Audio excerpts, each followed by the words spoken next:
சிறகடிக்க ஆசை சீரியல்ல இனிய எபிசோட்ல விஜயா மீனா கிட்ட மதியம் சமைச்சு எனக்கு டான்ஸ் கிளாஸ்ல கொண்டு வந்து குடு அப்படின்னு சொல்றாங்க. ஆனா எனக்கு வேலை இருக்கு. நான் எப்படி வர முடியும் அப்படின்னு மீனா சொல்லி பார்க்குறாங்க. அதெல்லாம் முடியவே முடியாது. நீ தான் சமைச்சு எடுத்துக்கிட்டு வரணும். என்னால பழைய சாதத்தெல்லாம் சாப்பிட முடியாது அப்படின்னு சொல்லிக்கிட்டு இருக்கிறாங்க.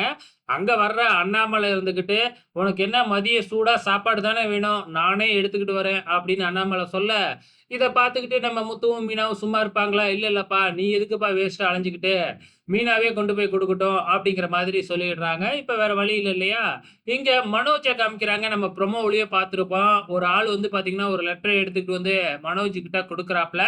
குடுத்த அவரு வந்து பார்த்தீங்கன்னா, மனோஜ் பார்க்கறதுக்குள்ள வெளியில ஓடிடுறாப்ல. அதுல படிச்சு பார்த்தா, உன்னோட அம்மாவுக்கு ஹார்ட் அட்டாக் வரும். உன் தம்பி கொலைகாரன் ஆவான். நீ வந்து தற்கொலை பண்ணிக்குவ அப்படின்னு எழுதியிருக்கு. மனோஜ் பயங்கரமா பயப்பட ஆரம்பிச்சிடுறாப்ல.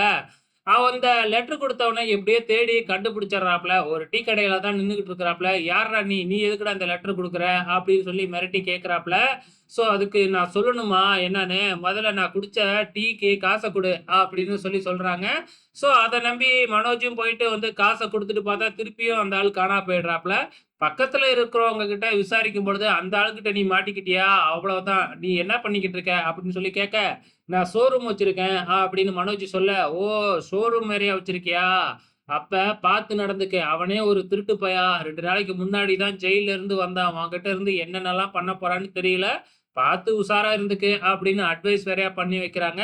மனோஜ் எந்த நிலைமைக்கு போக போறாப்ல அப்படிங்கிறது தெரியல. இங்க நம்ம மீனா வந்து சாப்பாடு சமைச்சு அவங்க அத்தைக்கு எடுத்துக்கிட்டு போகும்போது, வழியில ஒரு 2 பெரியவங்க வந்து சாப்பாடு இல்லாம மயங்கி கீழ கிடக்குறாங்க. முடியாம. உடனே நம்ம மீனாவும் அந்த சாப்பாட்ட அந்த பெரியவங்களுக்கு குடுத்து உதவிடுறாங்க. ஸோ, இப்ப விஜயாவுக்கு டான்ஸ் கிளாஸ்க்கு எடுத்துக்கிட்டு போயிட்டு இருந்த சாப்பாட்ட அங்க குடுத்துட்டாங்க. மீனா என்ன பண்ண போறாங்க அப்படிங்கிறது தெரியல. இங்க விஜயா வந்து பாத்தீங்கன்னா, அங்க ஸ்டூடண்ட்ஸ்க்குலாம் டான்ஸ் பிராக்டிஸ் குடுத்துக்கிட்டு இருக்கிறாங்க. ஆனா, இந்த லவ் ஜோடின்னு ஒண்ணு இருக்குது இல்லைங்களா? அந்த டான்ஸ் கிளாஸ்ல. ஸோ, அந்த லவ் ஜோடியால நம்ம விஜயா என்ன ஆக போறாங்க அப்படிங்கிறது தான் தெரியல. பொறுத்திருந்து பார்க்கலாம்.